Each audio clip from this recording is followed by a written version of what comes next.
એટલે બહારનું જે તંત્ર કેમ બનેલું છે, આપણે જિલ્લા પંચાયતથી ગ્રામ પંચાયતથી માંડીને જિલ્લા પંચાયત, આ બધી વસ્તુ સૂક્ષ્મ જગતની અંદર ન હોય તો એ કામ ન કરે. એટલે બધી જગ્યાએ માળખાની જરૂર છે. એટલે તમે એમ સમજો કે તમને ખ્યાલ હશે કે નહીં ખ્યાલ હોય, પણ દરેક વિસ્તાર આપણો, દાખલા તરીકે ભારતનો વિસ્તાર, ભારતની અંદર અમુક 4, 5, 6 વિસ્તારો હોય, એમાં કેટલાય લોકોને, કેટલાય ઓલા આપણે શું કહેવાય સંત પુરુષો હોય.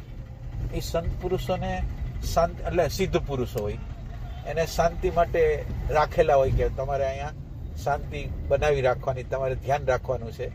એવી રીતે એટલે આખું જગત છે, એની રીતે એનું જગત છે, પણ એ આમ રિયલ નથી. ઓમ એક સેન્સથી રિયલ, અને એક સેન્સથી જો તમને સ્થૂળ દેહ ખોટો લાગતો હોય તો પછી બધું ખોટું. એ ટાઈપની